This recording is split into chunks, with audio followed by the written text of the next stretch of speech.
write the formal or informal letters. Okay. Before starting this, I have a question. In your 11th and 12th class, did you write any letter in a formal or informal? Have you done? So have you properly learned about the format of these formal and informal letters? What do you think about formal letters? ये मैंने आपको बहुत बार बताया कि formal से मतलब क्या officially, और इसको याद करने का एक तरीका क्या है, फॉर्मल से फॉर्मेलिटी। ये बात हमेशा याद रखना, जहाँ पर आपको फॉर्मेलिटीज कंप्लीट करनी पड़ती हैं वो आपका क्या होता है, फॉर्मल ऑफिशियल। ठीक है, तो इसी तरह से आपके लेटर्स होते हैं। एंशिएंट टाइम में तो बहुत ज्यादा, अभी भी काफी जगह ऐसे हैं जो प्रिंटिंग फॉर्म में आपके लेटर्स ही चलते हैं इंस्टेड ऑफ मेल्स। मेल्स भी चलती हैं, साथ ही साथ वो कहते हैं कि अभी जो करंट सिनेरियो चल रहा है उसके अंदर तो जैसे अभी 2 ईयर जो हमारा लॉकडाउन रहा, इसके अंदर क्या रहा, इसके अंदर तो यही रहा कि सबका सारा का सारा काम कैसे रहा, ऑनलाइन। इवन जो पोस्ट ऑफिस था वो भी बंद रहा था जब प्रॉपर लॉकडाउन हुआ था, है ना। तो ये सोचो कि उस टाइम पे जो बहुत सारे लेटर्स आए गए होंगे, क्या वो पहुंच पाए होंगे जहाँ पर भी उनको जाना था, नहीं गए होंगे। तो उस केस में किस चीज ने कोऑपरेट किया, आपके इलेक्ट्रिक मेल्स में, ईमेल ने, है ना, जिससे काम सबके चले। घर बैठ के जो वर्क फ्रॉम होम चला था वो किसके थ्रू हो पाया, ईमेल के थ्रू। अब ईमेल भी ऐसे ही है, इस चीज को मैं दोनों को ही क्लियर करते हुए चलूंगी कि आपकी फॉर्मल ईमेल्स या फॉर्मल लेटर्स दोनों ही कैसे होते हैं। फॉर्मल लेटर्स या फॉर्मल ईमेल्स वो होंगी जिनका एक प्रॉपर फॉर्मेट होगा विच शुड बी इम्प्लीमेंटेड। ठीक है, उसको इम्प्लीमेंट करना होगा, otherwise it doesn't be a formal letter और formal email. Is it clear? अभी यहाँ पे जब आपने अभी तक आपके 11th 12th में जो भी किया है, जैसे कल मैंने आपको बताया था कि रिपोर्ट जब राइट करते हो तो आपके 5 मार्क्स के अंदर 2 मार्क्स किस चीज होते हैं, फॉर्मेट के। उसी तरह से आपका लेटर जो वो 6 से 7 मार्क्स का आता है, जिसके अंदर 3 मार्क्स आपके सिर्फ फॉर्मेट के होते हैं। ठीक है, वो चाहे आपका कहीं पर भी आए। अगर आपको एक कंटेंट लिखने का होता है वो आपको नहीं समझ पा रहा कि आपको क्या लिखना है, लेकिन अगर आपने फॉर्मेट को पूरी तरह से कैरी कर दिया तो कहीं ना कहीं आपको उसके मार्क्स मिलेंगे।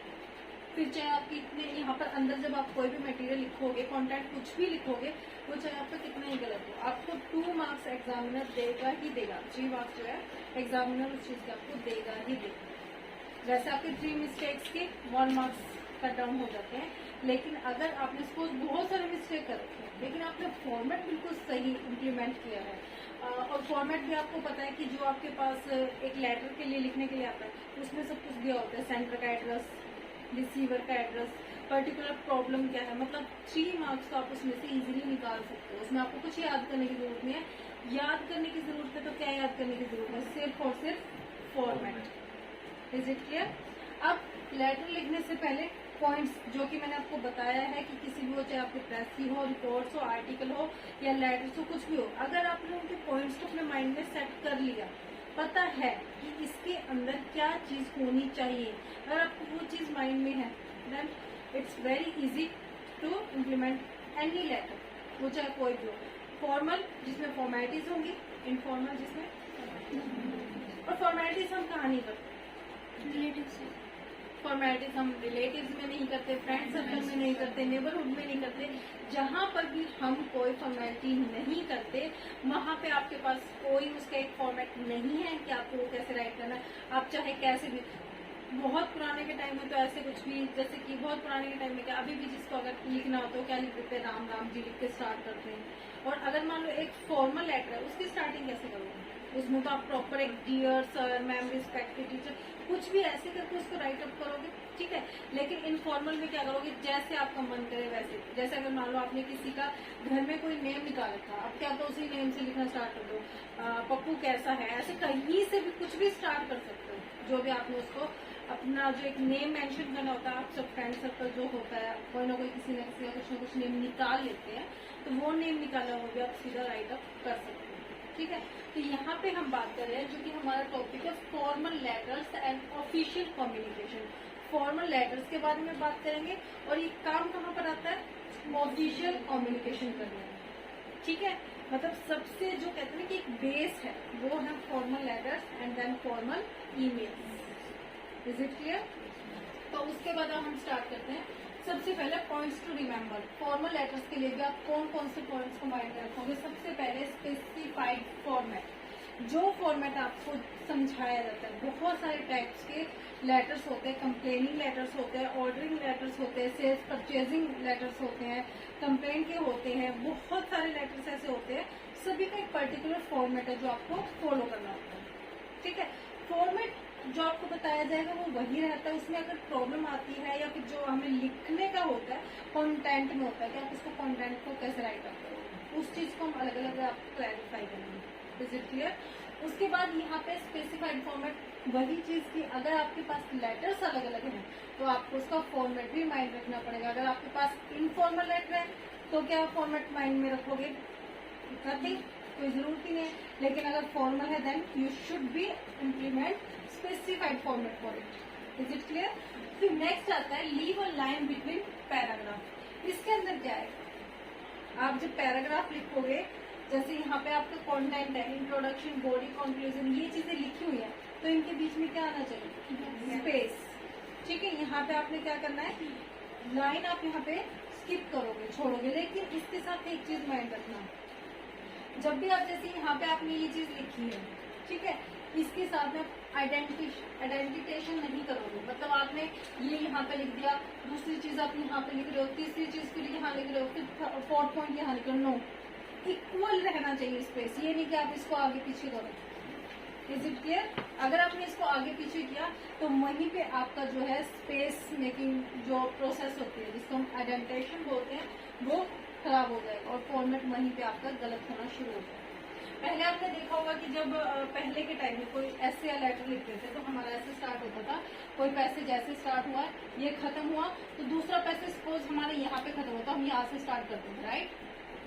ऐसे करते थे ना, ऐसे करते थे ना उसको स्टार्ट। लेकिन अब क्या करते हैं? अब चाहे आपकी लाइन कहीं पे भी खत्म हो, आप स्टार्ट यहीं से करते हैं। ठीक है, समझ लो? ये आपका यहाँ पे भी चलेगा सीधा का सीधा, ऐसे नहीं कि यहाँ खत्म हो तो सेकंड पैसे भी वहां से स्टार्ट। Is it clear?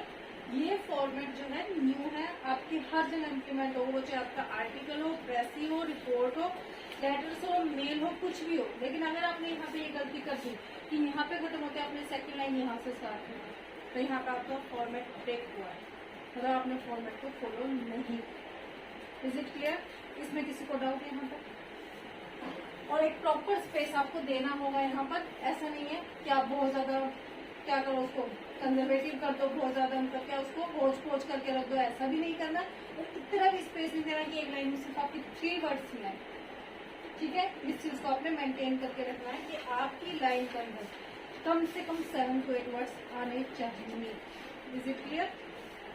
उसके बाद आता है reason for writing at first.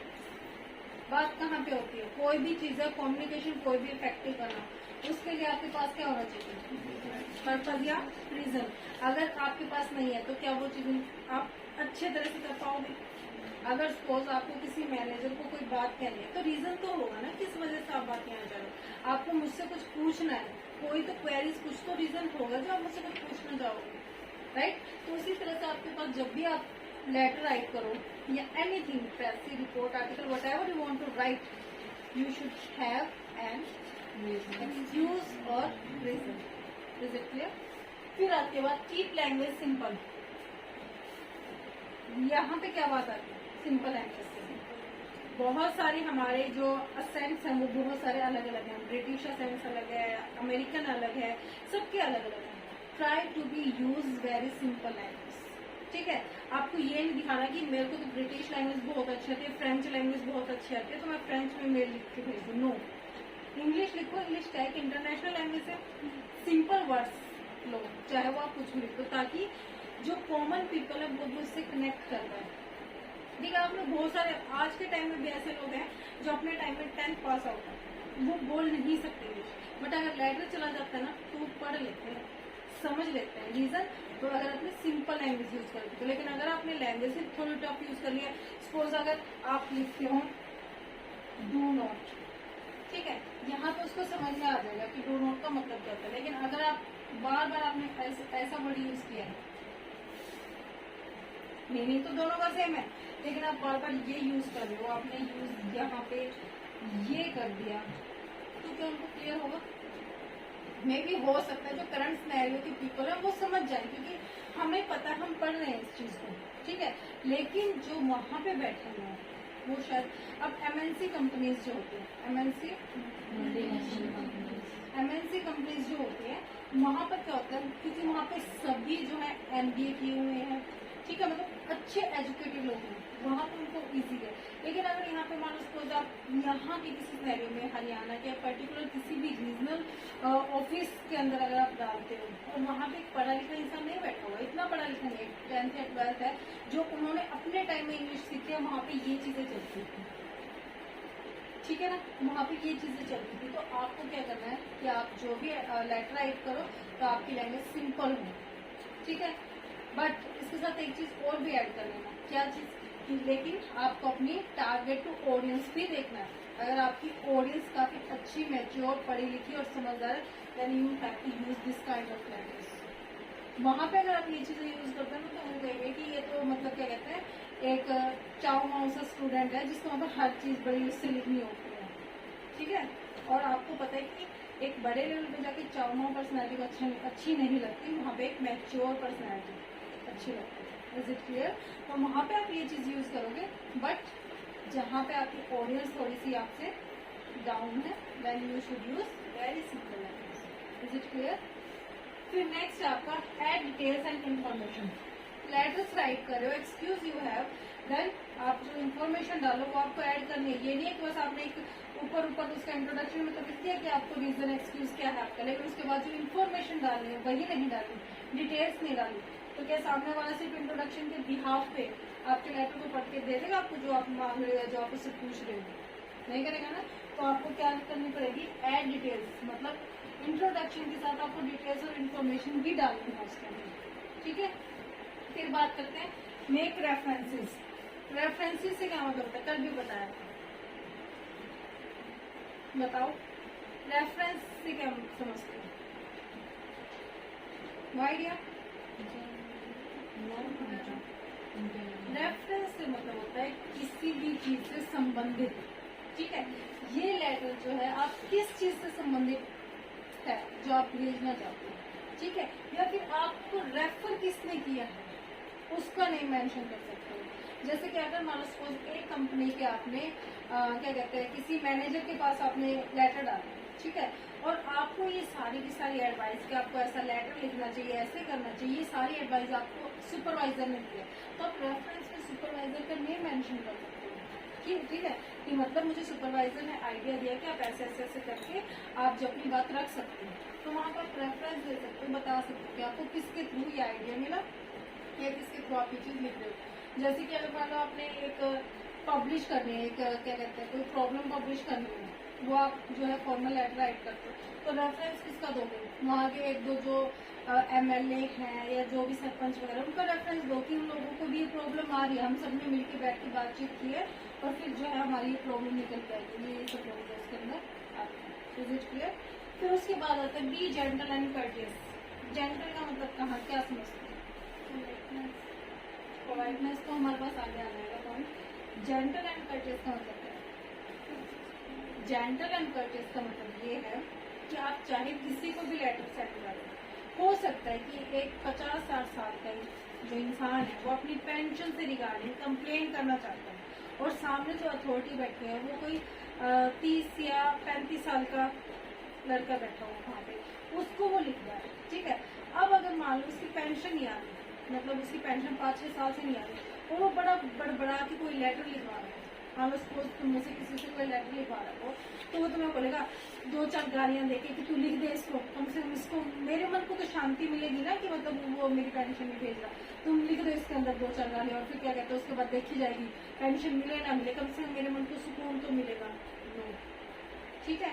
वहाँ पे ये चीज नहीं करनी आपको, वहाँ पे आपको चाहे आपसे कोई कितना ही कहे, उसके मन में तो देखो एक क्या कहते हैं सफोकेशन हो गया, घुटन हो गया जो उसको पेंशन नहीं मिली, but you should be a gentle person, ठीक है। आपको जेंटल बनना है, आप लिख दो, आप बोल देना मैंने लिख दी, लेकिन आपको क्या करना है, ध्यान इस बात का रखना है कि आप अपनी लैंग्वेज को बहुत कर्टियस रखो, जिसके अंदर आप उसको पर्टिकुलर सर मैम लिखो, चाहे 50 साल का रिकॉर्ड हो 60 साल का, you should use respected sir ma'am whatever the position and designation of that person is. Okay? उसके बाद आप कहते हैं be polite, language should be very polite. वही चीज कोई भी जो है आप इसके अंदर अब्यूजिंग टोन, अब्यूजिंग लैंग्वेज जो है वो यूज नहीं करोगे। Is it clear? उसके बाद बात करते हैं ensure of not any mistake. यहाँ पे मिस्टेक किस चीज की कर सकते हैं? हम जो भी अपना कम्युनिकेशन करने के पर्पज से रिटर्न जो भी करते हैं वहाँ पे मिस्टेक किसके होने के चांसेस है? एग्जैक्टली, ग्रामेटिकल मिस्टेक होने के ज्यादा चांसेस है। तो हमें उस चीज का ध्यान रखना है कि हमारा जो भी रिटर्न वर्क हो, तो चाहे प्रेस हो, रिपोर्ट हो, आर्टिकल हो, लेटर्स हो, मेल हो, उनके अंदर कोई मिस्टेक ना हो। किसकी मिस्टेक ना हो? ग्रामर, ठीक है, उसके अंदर आपके टेंस, वॉइस, जो भी पंचुएशन साइन हो सब आ जाए। Is it clear to everyone? Points आपके माइंड में नहीं ले सकते। उसके बाद जब बात करते हैं हम फॉर्मेट ऑफ फॉर्मल लेटर्स, ठीक है, फॉर्मल लेटर्स का एक पैटर्न जानते हैं। सबसे पहले क्या आएगा आपका? Sender address. ध्यान से देखो, सेंडर एड्रेस लिखा है, not mention the name of that. ठीक है, मैंने यहाँ पे नेम मेंशन नहीं किया सेंडर का, सिर्फ और सिर्फ एड्रेस। ठीक है, देन डेट, इनके बीच में स्पेस होगा, ये चीज ध्यान रखना, दोनों के बीच में स्पेस होना चाहिए। ठीक है, यहाँ पे भी स्पेस होगा, यहाँ पे भी स्पेस होगा। उसके बाद डेजिग्नेशन नेम ऑफ एड्रेस, ठीक है, यहाँ पे अगर मान लो सपोज आप जिसको भी लेटर लिख रहे हो वो मैनेजर है, तो यहाँ पे लिखोगे the manager, the senior manager, the junior manager, what ever the designation of that person is. Okay, तो यहाँ पे वो है तो ठीक है, नेम मेंशन करना, you can write the name of that person. फिर उसके बाद आता है आपका एड्रेस ऑफ द एड्रेसी, फिर उसके बाद एड्रेस लिखोगे। ठीक है, जैसे अगर सपोज मान लो आपको क्या कहते हैं किसी यूनिवर्सिटी में लिखना है कोई लेटर, तो सबसे पहले क्या लिखोगे बताओ? वहाँ पे आप क्या करोगे? यहाँ पर डेजिग्नेशन में क्या लिखोगे? वहाँ पे क्या लिखोगे? The controller, the exam controller, वो उसकी डेजिग्नेशन है। ठीक है, द एग्जाम कंट्रोलर। उसके बाद नेम ऑफ द एड्रेस, तो क्या लिखोगे यहाँ पे? नेम ऑफ द एड्रेस में क्या आएगा? किस यूनिवर्सिटी से है, कुरुक्षेत्र यूनिवर्सिटी कुरुक्षेत्र से है, CRSU से है, या कहीं से भी है, वो आप उसका मेंशन करोगे। अब आपने एग्जाम कंट्रोलर तो लिख दिया, बट यूनिवर्सिटी ने मेंशन नहीं किया कौन सी यूनिवर्सिटी का, तो आपका लेटर कहाँ जाएगा? नहीं जा सकता। ठीक है, तो ये चीज आप मेंशन करोगे। उसके बाद आता है सैल्यूटेशन। सैल्यूटेशन क्या होता है? इसके अंदर जो वर्ड्स आप कर्टियस वर्ड्स जो यूज करते हो, respected teachers, respected sir, dear ma'am, whatever the position you want to use it. ठीक है, उसके बाद क्या आता है आपका सब्जेक्ट। सैल्यूटेशन के बाद यहाँ पे एक लाइन स्किप हो जाती है, यहाँ पर भी लाइन स्किप हो जाती है। Is it clear? यहाँ पे फिर सब्जेक्ट मेंशन करोगे आप कि आपका पर्टिकुलर पर्पस क्या है आपके लेटर राइट अप करने का। उसके बाद आता है कंटेंट। कंटेंट को भी लिखने का एक तरीका है, ये नहीं कि आप शुरू में अपनी बस वो क्या कहते हैं अपनी फ्रस्ट्रेशन निकालना शुरू कर दो। नो, सबसे पहले आप इंट्रोडक्शन की फॉर्म में लिखोगे कि मैं मतलब मैं स्टूडेंट ऑफ दिस क्लास, जो भी मैं इस क्लास के ये स्टूडेंट हूँ, मेरा रोल नंबर ये है, ऐसे अपना इंट्रोडक्शन दोगे, एक small introduction of your self. Okay, उसके बाद आप फिर लिखोगे बॉडी। बॉडी में क्या लिखोगे? जो आपकी प्रॉब्लम है कि मेरी एडमिट कार्ड गुम हो गया है, या फिर मतलब मेरी DMC गुम हो गई, मुझे दूसरी DMC निकलवानी है, वो लिखोगे। और कंक्लूजन, कंक्लूजन में आप फाइनली 2 लाइन में ये लिख सकते हो कि मैं अपना एक फॉर्म फिल कर रहा हूँ और मेरी DMC गुम हो चुकी है और मुझे मेरी DMC जो है बहुत जल्दी चाहिए, as soon as possible, please provide it. ठीक है, एक कंक्लूजन फॉर्म आप बना देंगे। और फिर लास्ट में यहाँ पे एक लाइन का स्पेस है।